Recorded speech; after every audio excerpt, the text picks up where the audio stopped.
ଦେଖନ୍ତୁ ଆମେ ଦେଖିବା 23 ଅକ୍ଟୋବରର କରେଣ୍ଟ ଆଫେୟାର୍ ମୋଷ୍ଟ ଇମ୍ପୋର୍ଟାଣ୍ଟ ସବୁ କରେଣ୍ଟ ଆଫେୟାର୍ ଆମେ ଦେଖିବା। କ'ଣ କହିଛି ନା recently in which city the ropeway service will start from to the first time. କ'ଣ କହିଛି ଏଇ ରୁପିୱେ ଫାର୍ଷ୍ଟ କେଉଁ ଷ୍ଟେଟ୍ ଷ୍ଟାର୍ଟ କରିଥିଲା ନା ବାରାଣସୀରେ ଫାର୍ଷ୍ଟ ଷ୍ଟାର୍ଟ ହୋଇଥିଲା।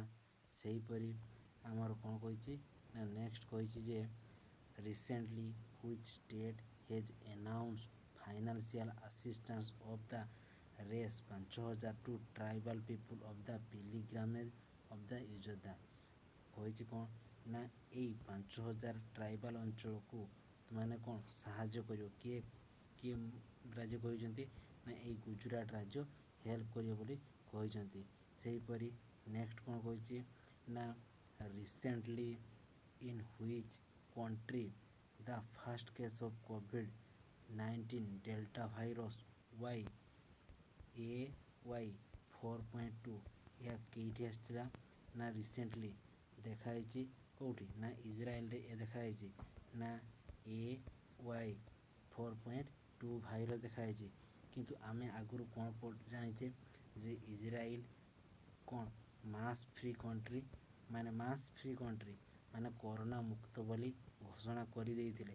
କିନ୍ତୁ କରୋନା ଘୋଷଣା ବୋଲି କହିଥିଲେ କିନ୍ତୁ ବର୍ତ୍ତମାନ ନୂଆ ଭାଇରସ୍ YA4.2 ଭାଇରସ୍ ଦେଖିବାକୁ ମିଳିଛି। ସେହିପରି କ'ଣ ଦେଖିବା ନା ଇଣ୍ଡିଆରେ ସେହିପରି ଆମର ଇଣ୍ଡିଆରେ କ'ଣ ନୂଆ ଭାଇରସ୍ ଦେଖିବାକୁ ମିଳିଥିଲେ ସେ ତ କୋଭିଡ-19ରେ ଚାଲିଛି କରୋନା ଭାଇରସ୍।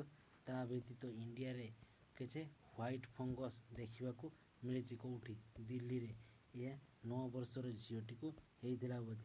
ସେହିପରି ଆମର ଚାଇନାରେ କ'ଣ ଦେଖାଯାଇଛି ଚାଇନାରେ ଦୁଇଟା ନୂଆ ଭାଇରସ୍ ଦେଖାଯାଇଛି କ'ଣ ମଙ୍କି ବି ଭାଇରସ୍ ଆଉ ଗୋଟେ ବାର୍ଡ଼ ଫ୍ଲୁ ଭାଇରସ୍। ଏଇ ଦୁଇଟା ଭାଇରସ୍ କେଉଁଠି ଚାଇନାରେ ଦେଖିବାକୁ ମିଳିଛି। ସେହିଭଳି ବ୍ରିଟେନରେ କ'ଣ ନା ବ୍ରିଟେନରେ ମଧ୍ୟ ଏୟାର ପଲ୍ୟୁସନ୍ କାରଣ ପାଇଁ ତାହା ଏୟାର ପଲ୍ୟୁସନ୍ ଭାଇରସ୍ ବ୍ରିଟେନରେ ମାତି ଚାଲିଛି ଏଇଟା ଏୟାର ପଲ୍ୟୁସନ୍। ସେହିପରି ଆମର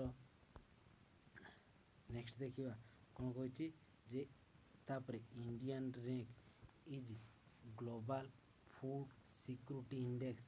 ଏଇ ଇଣ୍ଡିଆର ର୍ୟାଙ୍କ କେଉଁଠି ଗ୍ଲୋବାଲ୍ ଫୁଡ୍ ଇଣ୍ଡେକ୍ସ। ହଁ ଗ୍ଲୋବାଲ୍ ଫୁଡ୍ ସିକ୍ୟୁରିଟି ଇଣ୍ଡେକ୍ସରେ 2021ରେ ର୍ୟାଙ୍କ କେତେ ରହିଛି ନା 171 ଅଛି।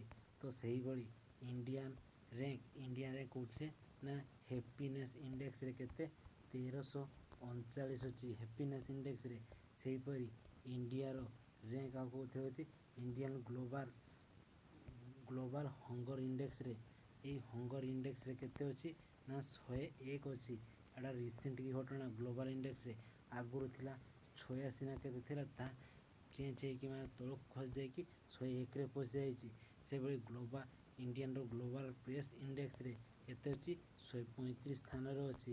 ସେହିପରି ଆମର ଆଉ କ'ଣ ନା ଇଣ୍ଡିଆନ୍ ହେଲିନ୍ ପାସପୋର୍ଟ ଇଣ୍ଡେକ୍ସରେ କେତେ ଅଛି ନା 19 ସ୍ଥାନରେ ଅଛି। ହେଲେ ପାସପୋର୍ଟ ଇଣ୍ଡେକ୍ସରେ ଏହା କେତେ ସ୍ଥାନରେ 19 ଅଛି। ସେହିଭଳି ଆମ ଚ୍ୟାନେଲକୁ ଦେଖନ୍ତୁ ଲାଇକ୍ ଆଣ୍ଡ ସବସ୍କ୍ରାଇବ୍ କରନ୍ତୁ। Thank you.